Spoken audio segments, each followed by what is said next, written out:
auditeurs et téléspectateurs de la radio et télévision Tambara, vous pouvez désormais suivre votre chaîne de télévision préférée Tambara sur le satellite BadrSat 7, angle 26 degrés Est, fréquence 11010, polarisation verticale, symbole REC 27500.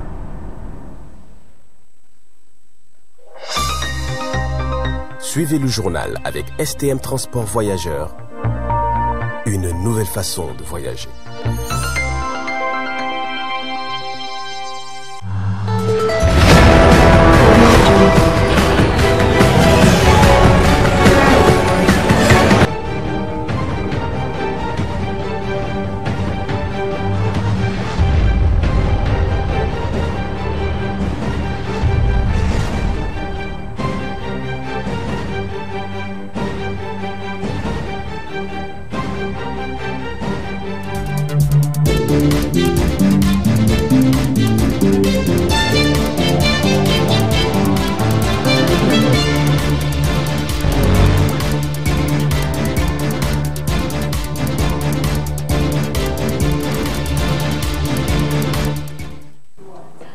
Bonsoir messieurs, dames, très ravi de vous retrouver dans cette grande édition d'information sur la voix et le miroir de la femme. En prélude de la journée mondiale du syndrome d'immunodéficience acquise le sida, le ministre de la Santé publique, de la Population et des Affaires sociales a adressé un message à l'endroit des populations nigériennes. Le contenu de ce message est présenté comme suit. Demain, 1er décembre 2024, le Niger, à l'instar de la communauté internationale, célébrera la journée mondiale de lutte contre le sida. Maladie causée par le virus de l'immunodéficience humaine, VIH, le sida touche aujourd'hui près de 39,9 millions de personnes dans le monde, parmi lesquelles environ 30,7 millions bénéficient de thérapies antirétrovirales. Selon le rapport annuel de l'ONU-SIDA de 2023, chaque année, 1,3 million de nouvelles infections et 630 000 décès liés au sida sont enregistrés. L'Afrique demeure le continent le plus touché avec 25,7 millions de personnes vivant avec le VIH, soit plus de 2 tiers de la population mondiale porteuse du virus, comme le souligne l'Organisation mondiale de la santé. Au Niger, bien que des efforts notables aient été entrepris depuis la détection du premier cas en 1987, des défis persistent cependant. En effet, malgré une prévalence nationale faible de 0,4% chez les 15-49 ans, ce taux reste élevé dans certains groupes vulnérables, notamment les travailleurs de sexe 9,6%, les populations carcérales 1%, les jeunes adolescents 0,8%, ainsi que les réfugiés et les migrants, selon l'enquête de surveillance de seconde génération 2019. Les personnes vivant avec le VIH sont estimées à 31 503, dont 21 417 bénéficient de traitements antirétroviraux selon les données du Spectrum 2024. Aussi, 959 personnes sont décédées des suites du VIH et 1376 nouvelles infections ont été enregistrées. La transmission du VIH de la mère à l'enfant, bien qu'encore élevée, continue de connaître une baisse. À titre illustratif, elle a passé de 26,19% en 2022 à 23,75% en 2023, loin de l'objectif du plan stratégique national de lutte contre le VIH-Sida, qui était de la maintenir en dessous de 5%. Mesdames et messieurs, des progrès notables ont été réalisés ces dernières années. L'accès au traitement s'est considérablement amélioré et la transmission mère-enfant est désormais évitable. La stigmatisation et la discrimination des personnes vivant avec le VIH restent des obstacles majeurs dans la lutte contre cette pandémie. Selon une enquête de 2010, 2,2% des malades ont rapporté des actes de discrimination dans les services de santé. La stigmatisation a augmenté, passant de 8% en 2006 à 11% en 2012. Mesdames et messieurs, la Journée mondiale de lutte contre le sida est l'occasion de réfléchir sur les progrès accomplis, mais aussi de renouveler notre engagement à soutenir les droits humains des populations vulnérables et à haut risque. Le thème de cette année, Suivons le chemin des droits, nous invite à nous concentrer sur des actions concrètes pour lutter efficacement contre le VIH-Sida. Suivons ce chemin, c'est investir dans la prévention, un moyen essentiel pour freiner la propagation du VIH. Nous devons sensibiliser nos populations, en particulier les jeunes, à la nécessité de se protéger et de se faire dépister et placer leur éducation, leur soutien et leur protection au cœur de notre stratégie nationale de lutte contre le VIH-Sida. Chaque individu doit avoir un accès égal au traitement, sans aucune forme de discrimination. Le Conseil national pour la sauvegarde de la patrie reste pleinement engagé dans la lutte contre le VIH-Sida. Nous poursuivrons nos efforts pour renforcer l'accès aux traitements antirétroviraux tout en continuant à lutter contre la stigmatisation et la discrimination afin que chaque citoyen puisse accéder facilement aux soins et au soutien nécessaire, quel qu'en soit son lieu de résidence. Mesdames et messieurs, la lutte contre le sida demeure une priorité pour les plus hautes autorités du Niger, au premier rang desquelles le président du Conseil national pour la sauvegarde de la patrie, son Excellence le général de brigade Abdrahmane Tchani, chef de l'État, et le Premier ministre, M. Ali Mohamed Lamine. Le gouvernement, avec le soutien de nos partenaires techniques et financiers, multiplie les efforts pour éradiquer ce fléau. Je lance aujourd'hui un appel solennel à chacun d'entre vous pour lutter contre toute forme de stigmatisation et de discrimination liée au VIH-Sida.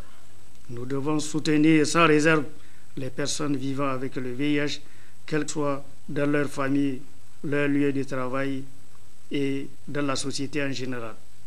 Le chemin des droits est celui de la dignité, de l'égalité et de la justice.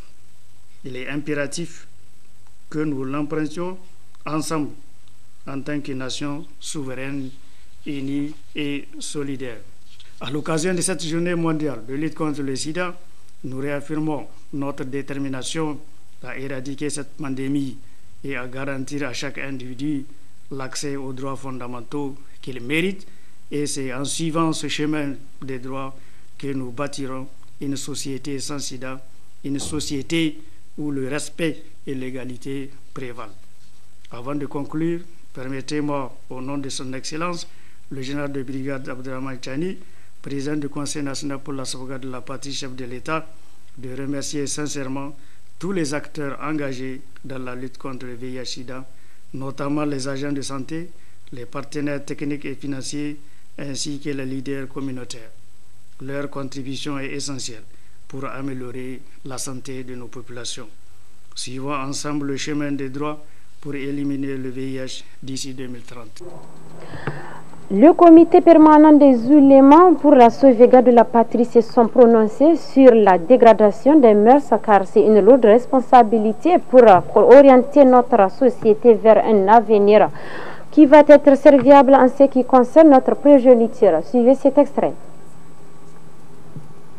Vous n'êtes pas sans savoir que le comité permanent des oulémas pour la sauvegarde de la patrie a, depuis le 26 juillet jusqu'à nos jours, été dans la danse pour pouvoir en tout cas amener sa contribution pour que le Niger puisse avoir sa souveraineté totale.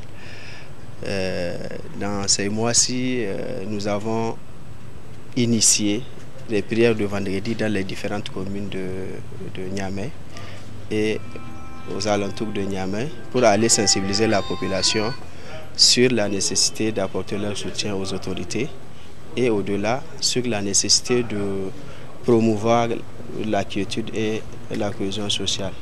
Cette prière de vendredi de ce jour à la commune 2 est particulière dans la mesure où vous savez que les dirigeants de la CEDEAO sont en train de voir une possibilité de négociation avec les pays de l'AES. Donc c'est pour dire que, en tout cas, nous, en tant que fidèles, nous, en tant que Nigériens, nous allons invoquer le Tout-Puissant pour que la Confédération des États du Sahel reste une confédération qui va dans le sens d'une fédération et non d'un retour à une quelconque CEDEAO dont nous avons mis derrière nous. Donc l'imam a prêché sur ça, donc le sermon de l'imam était, une partie était sur ça, et après le sermon, le Kunut était basé sur que Dieu puisse donc bénir et préserver les pays de la Confédération du Sahel, des États du Sahel. Donc c'est pour dire que, en tout cas, nous sommes derrière nos autorités dans leur prise de décision et, Inch'Allah, nous serons avec eux jusqu'à la victoire totale des peuples de la Confédération des États du Sahel.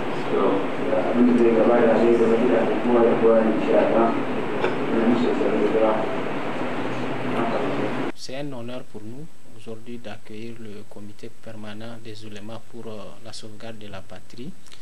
Comme son nom l'indique, c'est un comité permanent qui est créé depuis les événements du 26. Et l'activité aujourd'hui au sein de notre commune, parce qu'il y a coïncidence, c'est le tour de la commune 2 et également la prière de Juma, c'est dans l'enceinte même de l'arrondissement. Donc nous sommes très heureux. Nous avons suivi avec beaucoup d'intérêt le thème choisi pour la sensibilisation. Et pour nous, en tant qu'autorité de l'arrondissement communal Niamey 2, nous ne pouvons qu'être fiers de ces activités parce que tout ce que nous pouvons faire également, c'est aller d'abord dans la sensibilisation. Les plus hautes autorités de notre pays sont en train de créer les conditions pour un changement de mentalité, pour un changement de comportement. Donc ces oulémas nous appuient dans ce sens. Donc nous ne pouvons que les féliciter, nous ne pouvons que les remercier. Le bonnet traditionnel communément appelé hula en langue est porté fréquemment par les jeunes et les vieillards. Le groupe de presse Tambara a fait le déplacement pour savoir comment se fait le vente de ces bonnets. Suivez plutôt.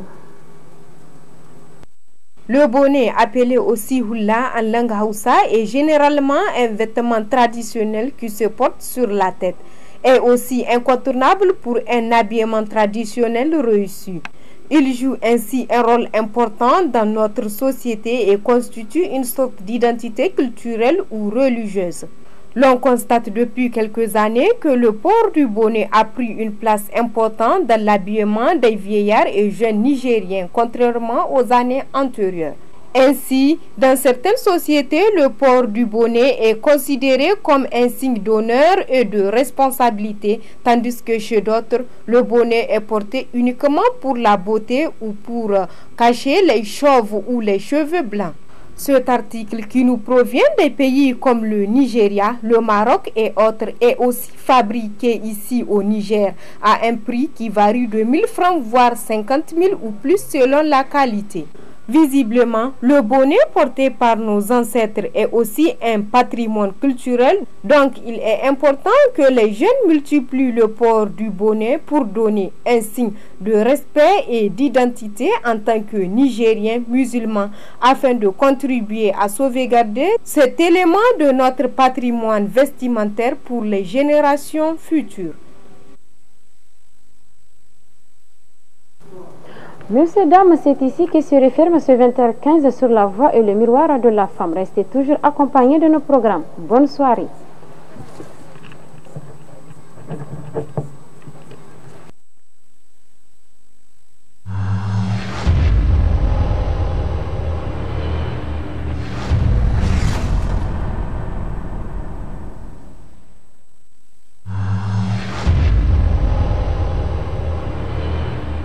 Chers auditeurs et téléspectateurs de la radio et télévision Tambara, vous pouvez désormais suivre votre chaîne de télévision préférée Tambara sur le satellite BadrSat 7, angle 26 degrés Est, fréquence 11010, polarisation verticale, symbole REC 27500.